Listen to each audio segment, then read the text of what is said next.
పంతులు గారు కార్యానికి ముహూర్తం పెడితే దానికి సత్యం అయితే మాత్రం లేదు, ఈ కార్యం జరగడానికి వీల్లేదు అని చెప్పి అంటాడు. అది వినగానే అక్కడ ఉన్న త్రిపుర అయితే నాకు గుండె ఆగిపోతుంది, నేను ఇప్పుడే ప్రాణాలతో పోతాను. ఏంట్రా మీరు ఇంకా ఏదో నా దగ్గర నిజం దాస్తున్నారు, మీరు ఎందుకు ఇది జరగకుండా ఆగాలని అనుకుంటున్నారు, మీరు నిజం చెప్పరు, నేను పోతానులే అని చెప్పి త్రిపుర అయితే అందరినీ కూడా కంగారు పెట్టేస్తూ ఉంటుంది. అది చూసి సత్యమూర్తి అలాగే శారద అయితే అమ్మ అత్తయ్య ప్లీజ్ అత్తయ్య అలా అనకండి, ఎందుకు అలా అంటున్నారు అని చెప్పి అంటూ ఉంటారు. ఇంతలో అక్కడ ఉన్న మిథున అదంతా చూసి ఒక్కసారిగా షాక్ అయిపోతుంది.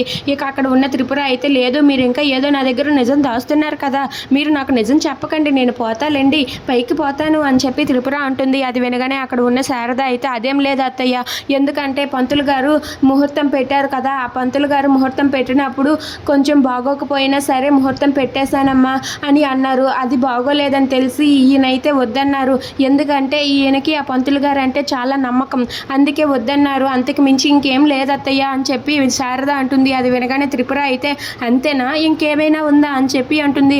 అంతే అత్తయ్య, ఇంకేం లేదు, మీరు అన్నట్లుగానే మీరు అన్న ముహూర్తానికే ఆ కార్యం జరుగుతుంది అత్తయ్య, ఎవరూ ఆపే పరిస్థితే లేదు, ఆ కార్యం జరిగే బాధ్యత నాది అని చెప్పి శారద అంటుంది. అది వినగానే త్రిపుర అయితే అమ్మయ్య, ఇప్పుడు నాకు ప్రాణాలు లేచొచ్చాయి అని చెప్పి తనైతే ఒక్కసారిగా లేచి నిలబడుతుంది. అది చూసి అక్కడ ఉన్న సత్యమూర్తి అయితే చాలా సంతోషిస్తాడు. If you like this video please subscribe.